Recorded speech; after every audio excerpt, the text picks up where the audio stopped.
Well, hello, my name is Patty Azar, and I'm the CEO of Vision Alignment, and I am the host for the Global Chamber of the Magnificent Global Leader. Today, I am so thrilled because we are doing a member highlight spotlight on Meredith Wilson, who is the CEO and founder of Emergent Risk International, and she is a member of the Global Chamber.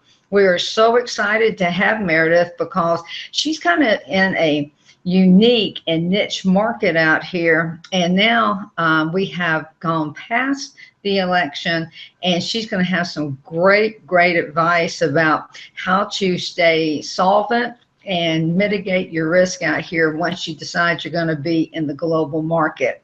So good morning, Meredith. How are you? I'm doing great, Patty. It's nice to be here. Thank you. Oh, it's so wonderful. And I know that you used to live where we do out here in the great state of Arizona and Phoenix. Now you're in one of my favorite cities of Dallas, Texas. But I've got to ask you, you have the most magnificent background working in both the public and private sectors globally. So could you share with us that fabulous experience and resume you have, and then how did you put your toe in the entrepreneurial waters? All right. Okay, this could take a second. So I sort of stumbled into my career. I took a long, circuitous route, which I can say that was probably the one of the strangest, but easily one of the most rewarding. When I was younger in college, I took some time off, and I ended up taking 3 years off in what would have been called a gap year if I were living in a place like Australia or the UK, where people do this frequently. And I spent 3 years traveling around the world. I lived in the UK, I lived in Ireland. I traveled through Southeast Asia right in the middle of the economic crisis. Indonesia went through a revolution at the time. The currency was worth almost nothing over there. And I saw things that I had never even contemplated in my life living in the US. I continued on, lived in Australia for a year, and eventually came back to the US and finished a degree in international relations at the University of Arizona. That took me to Vietnam and eventually landed me at the State Department working for the Defense Intelligence Agency. I spent some time with them and also lived over in Malaysia, and eventually came back and went to work in the oil and gas field doing strategic research and analysis. And so we built a strategic security analysis program there at ConocoPhillips, and I was there for 6-7 years, and eventually moved up here to Dallas, took a job building a political risk program for another oil and gas company, and then 2.5 years ago decided to go out on my own and start my own company.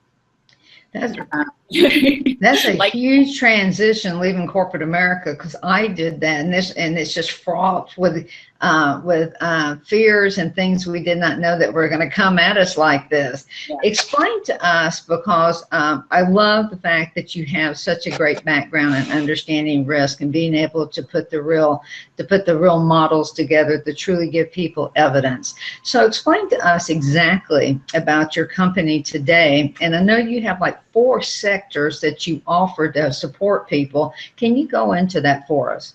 Sure, absolutely. It's actually 3, but what we do is we are a strategic risk advisory firm, and that can cover a broad range of things. So more specifically, we work in the fields of political and security, and we generally work with large multinational companies or organizations that work abroad to help them understand both their risks and opportunities in these sort of risk-fraught environments where they're working.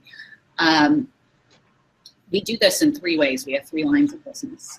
The first, the kind of bespoke intelligence and analysis products that we do for our clients. Where we, they say we're working in France right now. There's a lot of threat from terrorism. There's a lot of threat from other issues. Can you help us assess our risk? Our risks across the board. And France is an interesting one. And what we found with most of our clients is while the terrorism issue is a major issue, the biggest issue in France over the last year has actually been labor protests. And the labor protests are what are actually driving business costs up. It's not terrorism. There are some issues, but the daily delays to supply chains in France, delays to personnel being able to get from point A to point B, these are actually your bigger risks. So that's kind of what we're doing a lot of the time, is we're looking at these big issues and saying, is this big issue here actually the risk for your business, or is it something much much further buried under the surface? Is it a regulatory issue? Is it a political issue? But that's the first line of business. The second piece is we work with companies to actually build internal research and analysis functions within their companies. So they want to have somebody in-house that that can reach out to people around the world and help them understand their risk. You'll actually help them build that function and help them understand what they need, the type of people they need, the type of governance that they need within the program, and we also audit existing programs. And then the third piece is we run trainings for people who do this type of work. So generally our trainings are geared towards people who have left government. They may have spent 20 years in the CIA, or they may have been an analyst at the State Department or something like that, and we help them understand how to transition from government to the private sector. We teach them about business, how business is run, how risk is looked at differently in business as an opportunity versus a threat, and then we help them understand ways to do their job better. And so we do external trainings where we bring in a whole bunch of different people from different companies, and we do those 3 to 4 times a year, and then we'll go out to companies that have larger research and analysis functions, and we'll train them in-house. So, wow, I love your business model, because it really works in terms of looking at the controllables, the non-controllables, and it gives folks the opportunity to say, you know what, this is a go or no-go decision. That's very powerful in today's marketplace, because so much is built upon style instead of substance, and you provide all substance. And so when you go in, you're able to back everything up with some models. That's the idea. We live in a very uncertain world right now, and it's not getting any more certain. So, models are models, but at the end of the day, there's a lot of just common sense that needs to be applied when you're looking at, business overseas. Okay, Meredith, now you're asking a lot for common sense to come into these models now.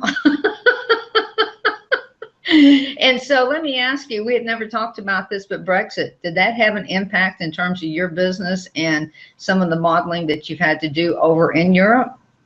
Well, it's been interesting. So, ahead of the Brexit vote, we actually sent an analysis out to our clients, not because it was asked for, but because people kept saying it's not going to pass, they're not going to do it. There's no way they're actually going to leave the EU. And, we looked at it, and we looked at where the polling was going, and we said, okay, it might not, but what if?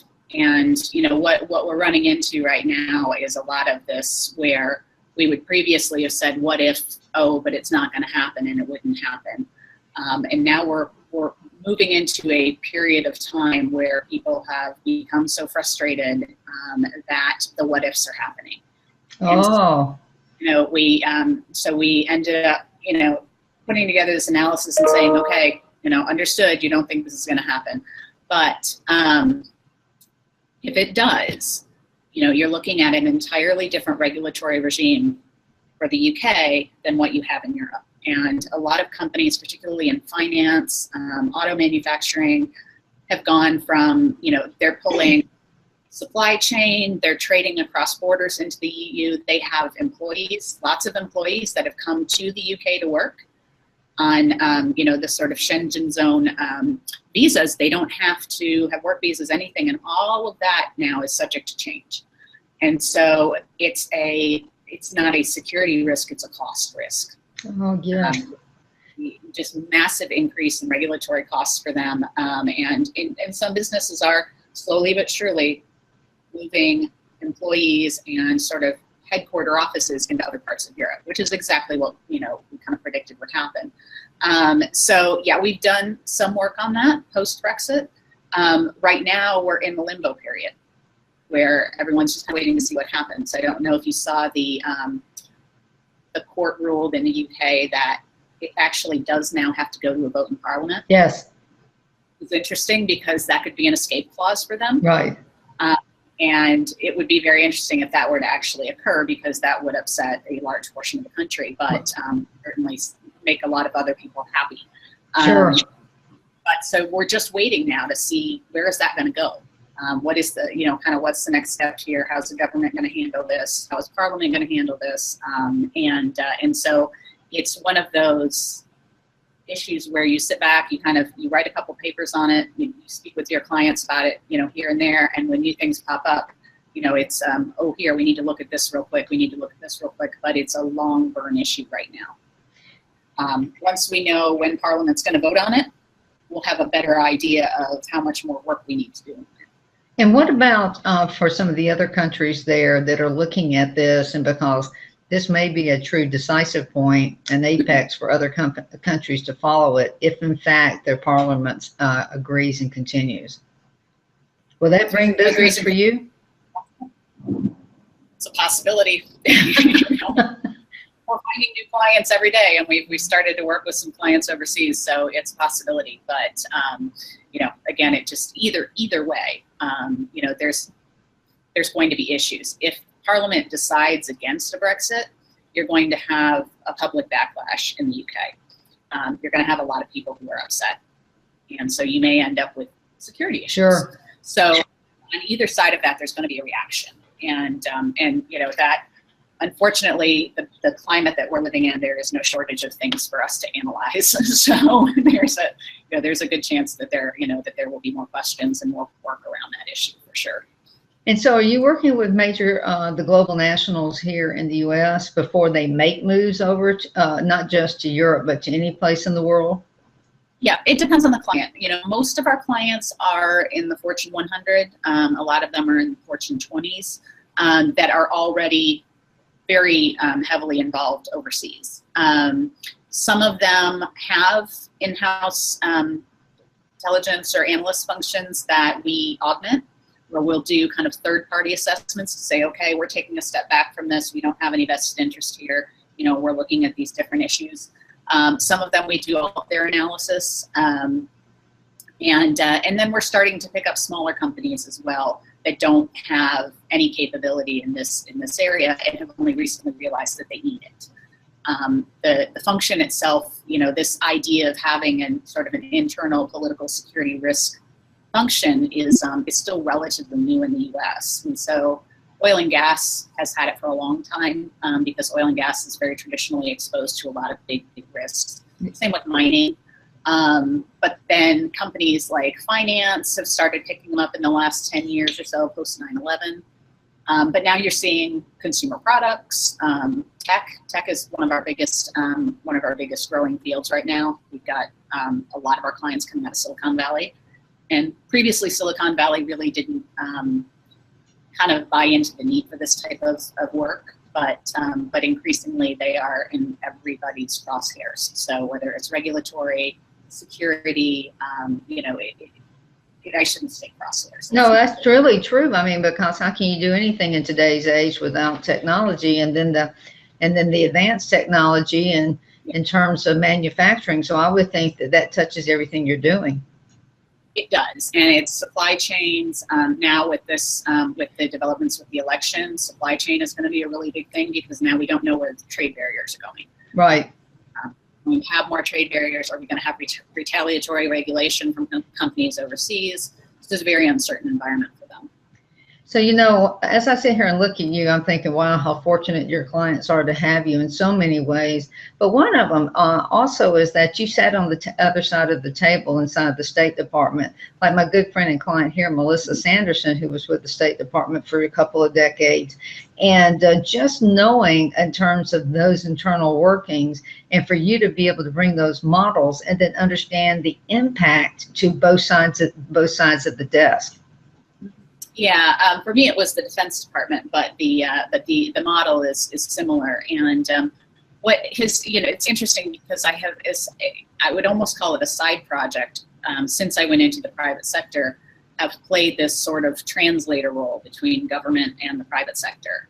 I've gone back and I've advised. I worked with the National Intelligence Council for a while. Those are kind of like the head honchos of the community. Worked with them for a while on public-private partnerships, and worked on some joint projects. And the idea being that we all have to talk to each other, but we speak very different languages. Yes. The government speaks a very different language than the private sector, and then the public, as we found out through the course of this election. Yes. But that role has been easier for me because I have done both. And there are really, really good practices that both can learn from each other. Business, and we're about to see how this works in action, but business does have some economy, some efficiencies that government does not have.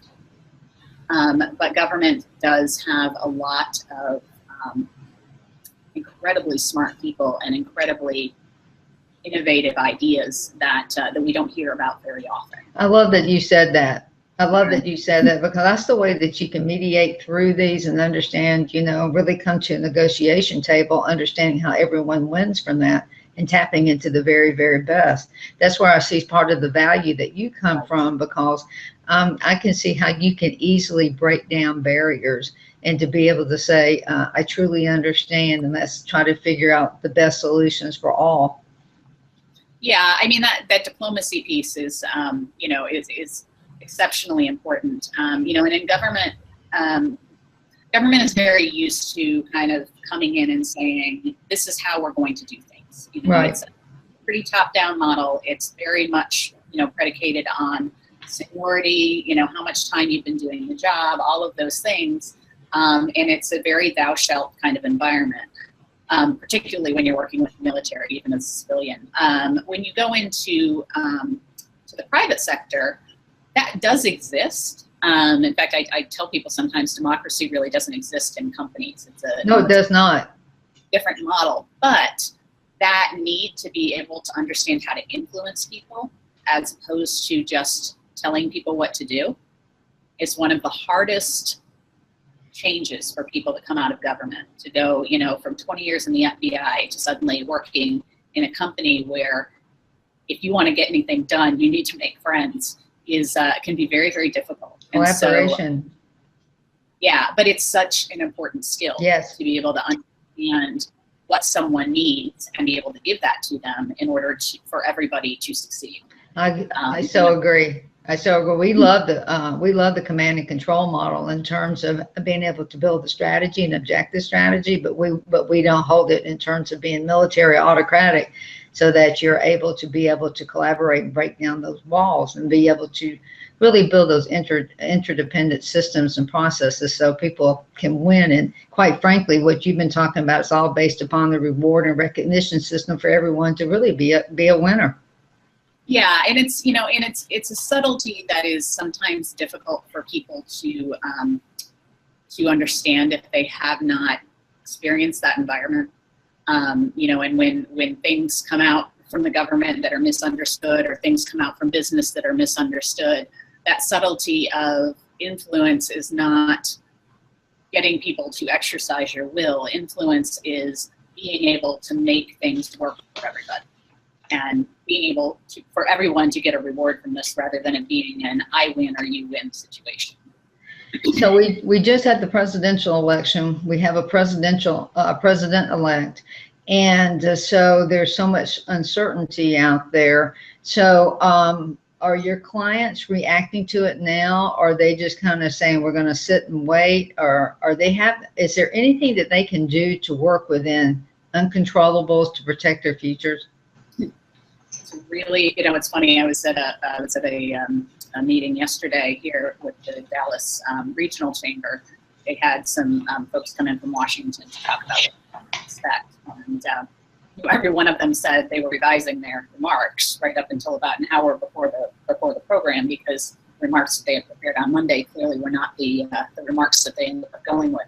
But I sat down next to some folks who work for a big company here that work in public affairs. And, we started talking about the business environment. And I think the woman I was speaking with probably summed it up best in that nothing's off the table right now. The sky's the limit. We really have no idea what this is going to look like in practice. On the one hand, we could be looking at a much more business-friendly environment where it comes to regulation. Right. The interesting piece of that, however, is that Trump ran his campaign on making the lives of working-class Americans better. Mm-hmm. Really tapped into that rural America, people who have really had a rough time over the last 10, 15 years. And I know a lot of these people. I grew up in Michigan in a relatively kind of a medium-sized town, but I watched people lose their jobs in the 90s during the, when a lot of the auto manufacturers moved. And so that loosening up regulation is also going to apply to things like labor laws. And when that happens, that may not make those folks very happy. So yeah. He has a constituency on one side that is actually, a lot of them are traditionally more, tend to lean more democratic towards unions and things like that. Right. And a government that is completely Republican, himself included, that is very, very anti-regulation, free economy, free market. And so how those things end up coming out is going to have a huge impact on business, but we just don't really know where to land. It's the same with trade. In general, Republicans are very pro-trade. That's pretty much the opposite of the platform that Trump ran on. And so how does that come out in Congress? What is Congress going to allow in terms of renegotiating NAFTA? We can guess that TPP is probably off the table now because a lot of Congress wasn't really on board with that to begin with. Became a major election issue. Does something replace it? I don't know yet. So all of those questions just leave an incredible amount of uncertainty. So as we watch the next, 3-4 weeks as the potential cabinet becomes clearer, you're going to start to see the market kind of adjust to that. The market went way down when he won, but it came right back up. Because for banking and finance, they're probably looking at a rollback of a lot of the regulations that were introduced during the Obama. Yes. So I think that's a good thing. The same with pharma, pharma and healthcare, medical devices, other very regulation-heavy industries where they may see some of that roll back. Yes, and you'll see and protecting their trademarks and the copyrights and all of that. So yeah, and then tech is going to be an interesting one, right? Because they're looking at particularly on the cyber side after we've come through this just painful season of cyber attacks and all kinds of different problems there, plus the issues with encryption. What is that going to look like in terms of how would legislating against encryption that that the government can't access? How would that change innovation? How does that slow down innovation? How does that change the way that Silicon Valley companies react to the government? So there's a lot of big questions that need to be answered, and we can sit here right now and we can make some assumptions, right? But it's really it's still a too early to tell situation in terms of what it's really going to look like. Do you think we should get you a moving van and maybe you could get you a room up there at 1600 in that White House up there and be able to help these folks up there understand all this, because you're so practical about this. I'm hoping everyone will hear it just like you in terms of saying, can we build these bridges and for the world? Because I know we're having a big advanced manufacturing conference out here in February, and that the global chambers are part of, and the Arizona District Export Council and the commercial services out here for the federal government. So I keep thinking about the advanced manufacturing and knowing we have a new administration, do you believe that you would see, do you believe that you will be involved too in helping folks model maybe bringing manufacturing back to the United States, maybe bringing other companies that are outside the U.S. back to the U.S. and to see what we can do to kind of stop the bleeding and for the constituency, the voters who put Trump in, maybe they will have some opportunities where these jobs come back. Well, I struggle with this because, just as, Bernie Sanders and Hillary Clinton and everybody else had recognized that this was an issue, there are some complexities to that issue that make the idea of simply bringing jobs back to the U.S. very, very difficult. First of all, obviously wages is a big one. Yes. Right? Pay people $15 to $20 an hour here. Your iPhone is now going to cost $2,000 instead of it costing what it costs now. The bigger problem is that manufacturing now is not what manufacturing was in the 80s and 90s. No, it'll be high skilled. Very high skilled, and we have a lot of, in fact, we have a lot of manufacturing jobs that can't be filled here right now. Yes. There are a ton of them out there that people just don't have funds for. So for this to work, if it were actually going to happen, we need to retrain our workforce. We do. We've been trying to do this for a long time, but if that is to happen, that is not going to happen overnight. And and so it is a holistic plan that would have to be put in place that would start with working on retraining workforces slowly in a manner that is not extremely disruptive, slowly encouraging businesses to build more manufacturing here. Yes. At the same time, not penalizing businesses for continuing to work overseas because it's the only way they can afford to keep their business running. Right. So it is a really, it's an extremely complex idea, and one that I think either side would have tried to implement at some point. But what I worry about is, just blowing the whole thing up and trying to do it too quickly, because the constituency wants to see change now. Well, I'm hoping that people understand it takes a runway to fly a plane. You can't just bring the plane in and drop it in 10 feet. And because from your lips to God's ears, I'm in the human side of the business on the organizational development. And I've been screaming this for a long time in terms of developing your folks. If not, you get what you get. And so I'm hoping that the companies that are, banking this $3 trillion out there will come back in and do exactly what you're talking about and bring some of that back. And at the same time, if they stay over outside of our borders, we'll be able to continue to develop our own anyway, no matter where they're working inside this world. Right. Well, and that's the thing, too much protectionism really does create geopolitical problems. Right. And that's I've got faith. I got faith that maybe we've hit a tipping point in this country, and maybe we're saying, you know what, it's time to put money back in, exactly what you're talking about, because I sure would like to see advanced manufacturing here and to give you the opportunity to be able to bridge companies from all over the world to have a better presence here also, not just U.S. companies. Right. And, and that is happening. And it's interesting, I remember reading that, I'm going to say it was IKEA, had built a manufacturing plant in somewhere near the East Coast. Yes. Those kinds of things are happening, but unfortunately, when these companies are coming here, it's because wages have been driven so far down. Yes.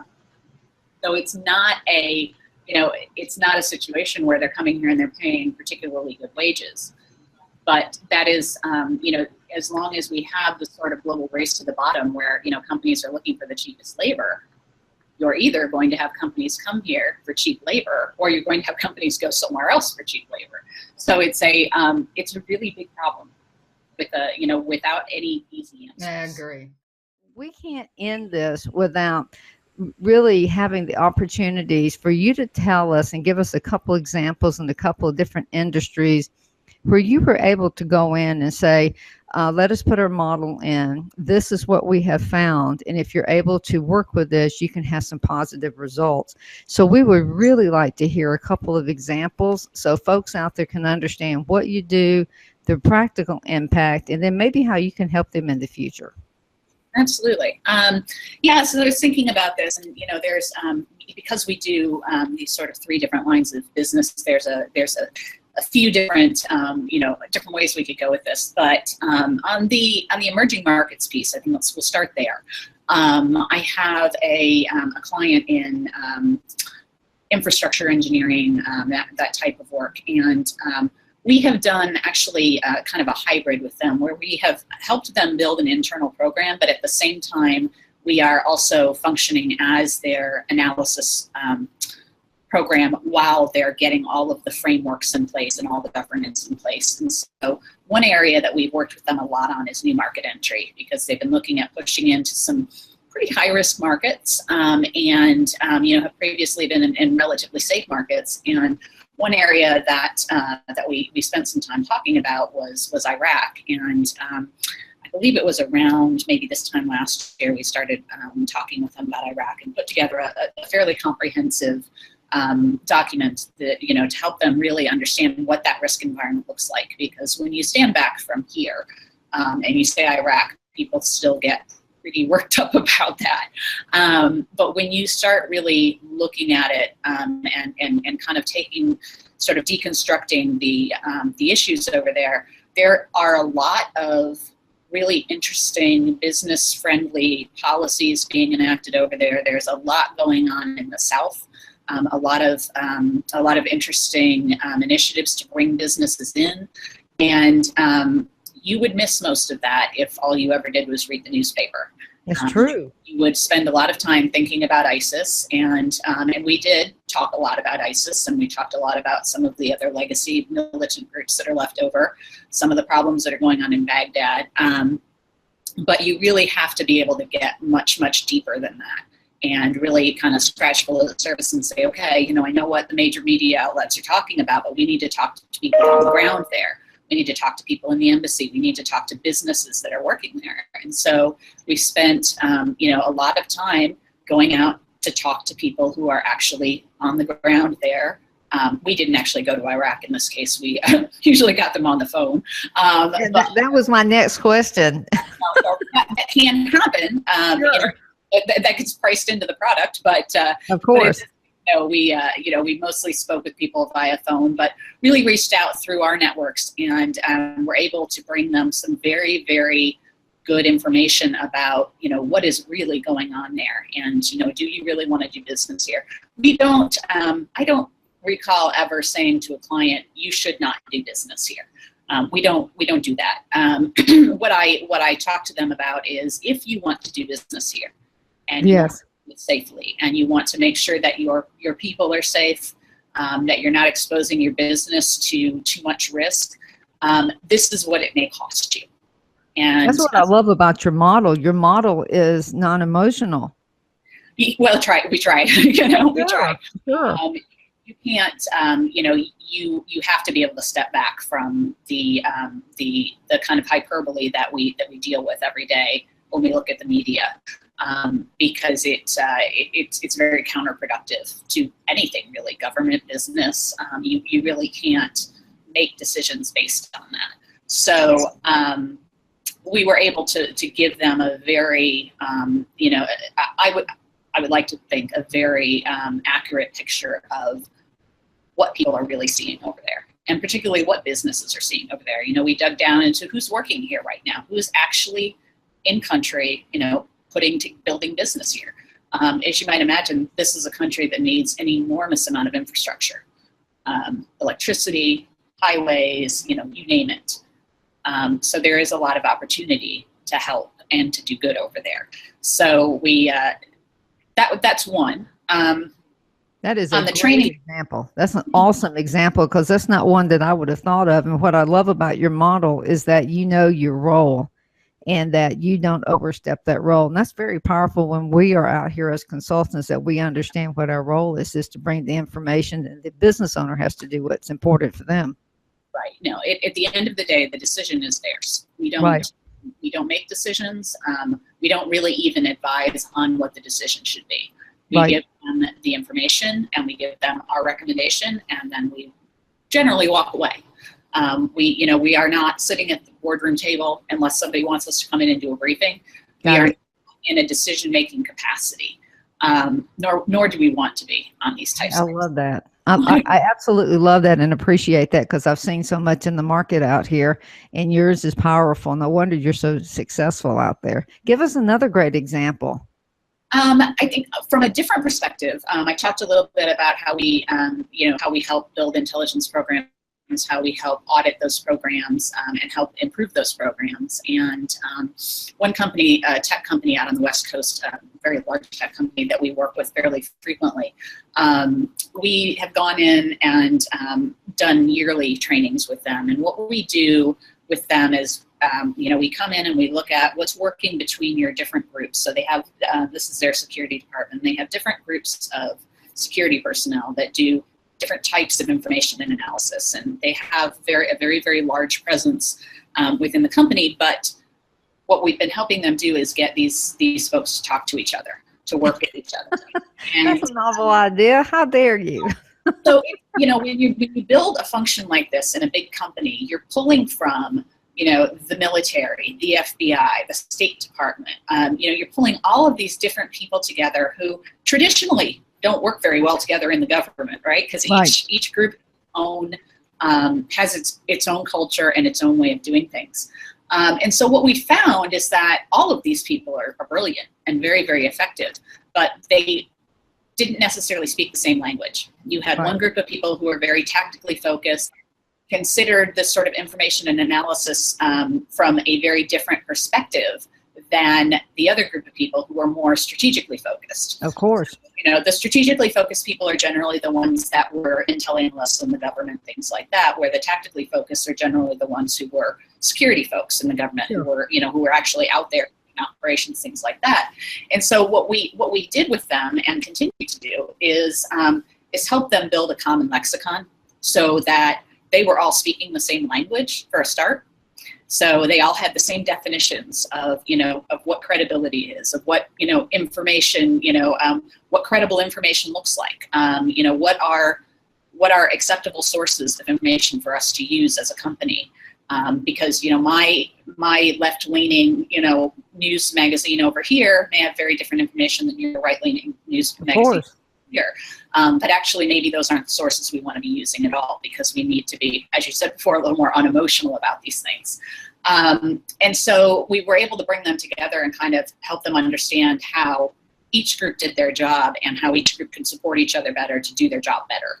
And we do that with a lot of folks, but with this company in particular, it's just so large that we kind of continue to do this with them. We've seen, what's up? I said, I understand, because that's what we do too on the other side of the company. And we've been in companies where you have the senior executive team, and they've got a whole different category and understanding and definition of what's their financial success. Right. Yeah, and I think that it's really interesting. One of the first things that we teach when we teach anybody actually is, do you actually understand what your job is here? Because when you come in and you're hired as a subject matter expert, as a security analyst or an intelligence analyst, whether it's business intelligence or political security intelligence, you come in with an idea about what you're supposed to do based on what you used to do. And you're coming into a company that looks at you and says, well, they're the subject matter expert. They know how to do this job. We don't have to tell them. Because we don't know how to do this job. We're assuming you know how to do this job. Yep. But then what happens is they sit down in the seat and try and do their job the way that they used to, without understanding how businesses build value and how businesses work. And so what tends to happen is they either become kind of a sideline function where they're not really building a lot of value. They may be turning out, sort of if there's a big terrorist attack, something, they might be turning out reports on that. But in general, people kind of look at their work and say, what does this mean to me? Exactly. I don't understand why you're telling me this, because it makes absolutely no difference on, me making sales tomorrow in this market over here. This doesn't tell me anything I need to know.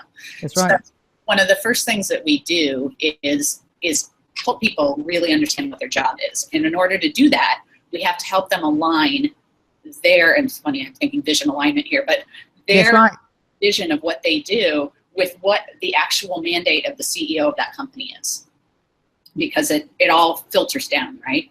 So right. it doesn't matter if you're a salesperson or if you're in a security group, if your work is not actually contributing to that mission, you are probably not doing the job you're hired for.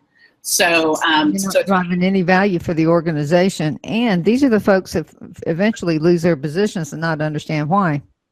Exactly.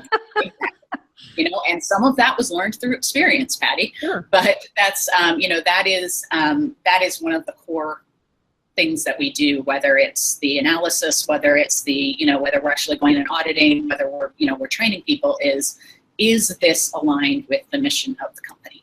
Right. And so when we're doing analysis for our clients, what we're looking at is not, you know, this attack that happened over here in France. What we're looking at is, how is this relevant for my company? Is this relevant at all for my company? And without knowing their business model, we can't do that. So we spend a lot of time understanding how our companies work, reading through their annual reports, interviewing people within the company to really understand what that impact is before we ever write a paper for them. As you're talking, I'm thinking about, wow, that Department of Defense experience you have was perfect, because, man, you get strategy. You've lived it and you understand the impact to it at the strategic level. And then the quote, the boots on the ground, too. That is such a valuable service, because we do that in a whole different manner that you do. Same manner, but a different audience like that. And so that allows you to really drive true value for the organization and still allow them to make the types of decisions that's important to them. So you got two arms of your organization. You have the data, the evidence arm, and then you have the facilitation arm to really understand if they do align and they do link. Yeah, absolutely. Do you have another example that you can share? Because these are great examples. I'd have never thought you could go to Iraq. I mean, seriously. I mean, because with the Global Chamber, I had the honor of working with Doug and his team and Tatiana in New York with the Import-Export Bank CEO, and to find out all the opportunities there. You know, most people don't even understand you don't have to be a Fortune 20 to even hire you. I would think that you have the opportunity to support any organization out there to mitigate risk. Absolutely. And, you know, we, one of the areas that we're really trying to build our presence in is that kind of middle market. Yes. Big enough that people want to go overseas, but not so big that they've been there, done that. You know, it's the ones where we really feel like we can have an impact by being able to say, you know what, before you go do this, let's really look at the risks and let's really look at the opportunities, because there's a good chance that the way things look on the ground over there is very different than the way they look from back here. Right. And so we are in Dallas in particular. That's one of our bigger pushes, is to work with some of these mid-sized companies. And a lot of those companies aren't necessarily aware that there are people out there that do this type of work. And so that's where we've spent a little more time with the Global Chamber, with the Regional Chamber, you know, kind of getting that message out to people. In terms of other projects, and gosh, I'm trying to, you know, there's so many different. Sorry, I put you on the spot there. No, it's okay. I was just thinking, you know, I mean, in this role, every day is different. I mean, it's amazing to me how different from one day to the next the work that we're doing is. And, you know, we had a project for a client where we were looking at, this was a couple of years ago, but they were looking at trying to justify some additional headcount, particularly for security. This was on the cusp of things in Europe getting dicey. It was about 2 years ago, as we were starting to look at the migrant flow into Europe increasing substantially. We were looking at an increased presence from ISIS and then general economic instability issues. And we did a 26-page paper for this company looking at every single country in Europe. Wow. And 26 pages is not a lot when you think about that. We did about a page per country. But looking at, you know, what is the economic situation here? What does employment look like? What does security look like? And then what are going to be the big drivers of security in this company over the next couple of years? And, you know, but at the end of the day, that paper needed to go to their executive leadership, and they weren't going to read 26 pages. So we needed to boil that down to about 2. Yes. So at the most. Yeah, exactly. So we did an executive summary that really kind of picked out the big picture issues. And as I remember, I think there were 5 of them. There was the migrant issue, this sort of increasingly right-wing nationalist sort of sentiment.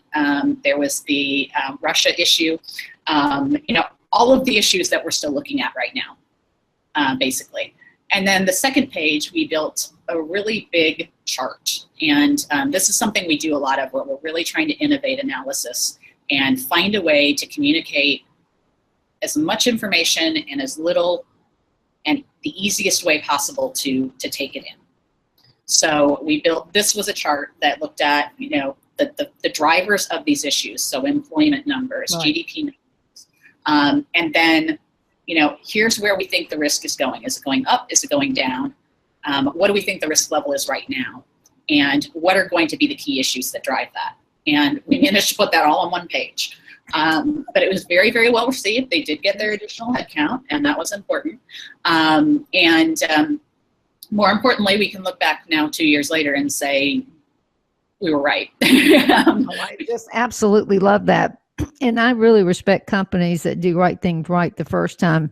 And because as I listen to you, I keep thinking, you remind me of Faith Popcorn all these years ago in terms of being the futurist and all these futurists out here. So you look at the future trends, and you're pretty much on those like that, unless there's a catastrophe in the world that no one could see. Yeah, and I like to remind people that we are not here to predict the future. That's not our job. Right. We are looking at is clear trends. What is happening? And one of the trends right now is uncertainty. And we said, it may not be this cut and dried, and this may actually happen. Right. And we said something similar about the U.S. elections. Being a little closer to it, it's a little more emotional. We're a little bit more feel a bit more personally vested in it. But when you stood back and you looked at the dissatisfaction in this country, yes, and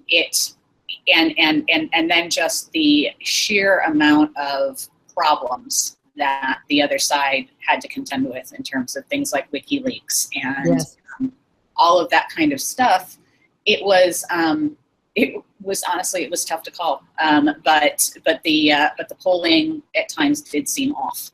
You think? Well, interesting. Thank goodness yours is better than theirs. Well, no, I mean, I looked at that polling, and I'll be honest, I hoped they were right. But there were a lot of other models that didn't get as much press that we also saw that said, this model has predicted every election since 1980. This person has predicted the outcome of every election since 1980.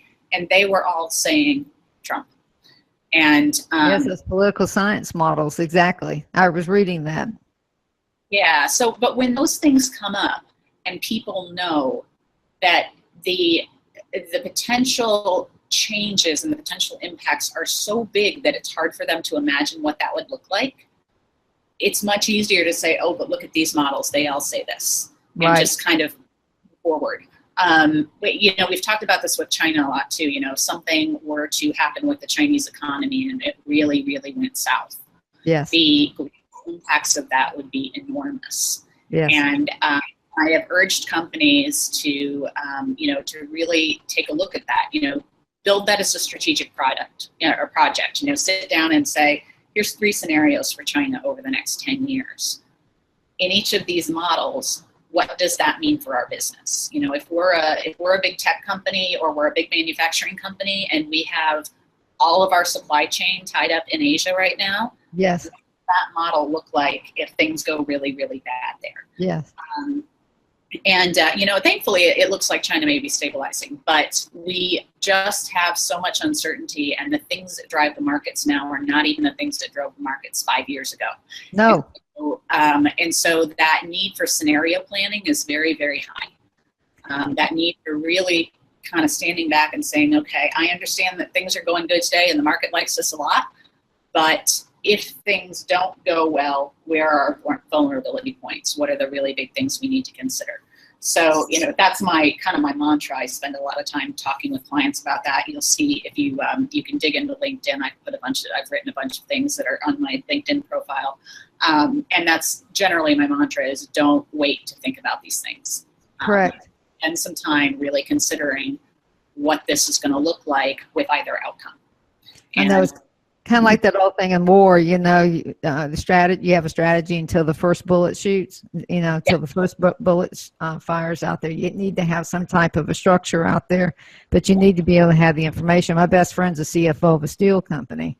And as you're talking and she's talking to me about inventory and property taxes are tied to that and all that, it's like, wow, and everything that she has to take into consideration. It's unbelievable to me in terms of how complex business is now and how, but what I like about you is that it's not simplistic, but you take a very simple approach. You have 3 to 5 trends.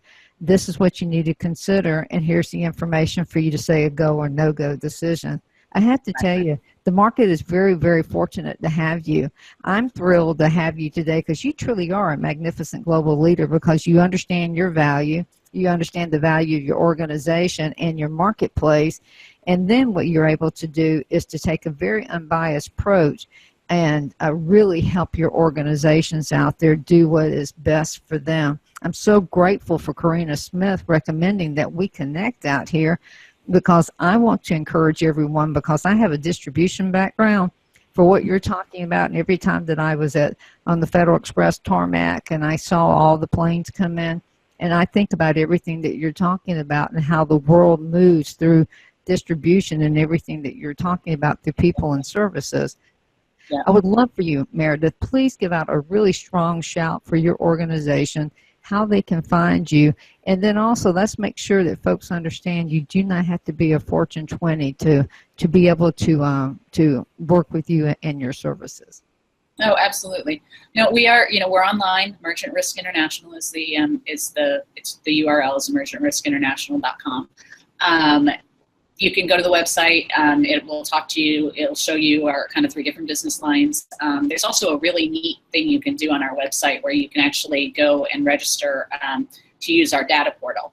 And once you register for that, you can actually go in there and create your own data visualizations based off of information from the World Bank, just about every organization out there that collects data. You can use, particularly for security-related issues or global economic issues, things like that. There's also some really neat data visualizations. So there's a lot to play around with there on the website, but you can contact me through the website. I'm also on LinkedIn. You can connect with me on LinkedIn. We also have a Facebook page, and you can get us there as well. We're here in downtown Dallas, but we work all over the world. We have clients in Sydney. We have clients in California. So the location is never an issue, and we're happy to talk to you anytime. Well, I tell you, it's been a real privilege to be able to do parts 1 and parts 2 with you. I thank you for taking so much time with us. And I am Patty Azar. I'm the CEO of Vision Alignment. However, I am the host and the moderator of the member spotlight for the Global Chamber. And this is Meredith Wilson that I have been interviewing. She's the CEO founder of Emergent Risk International. Look her up, because this woman knows what she's talking about, and her whole mission is to help you make sure that you mitigate any risks so that your organization is solvent and can sustain in the marketplace. I thank you so much, and we look forward to seeing everyone again. Thank you. Thank you, Patty.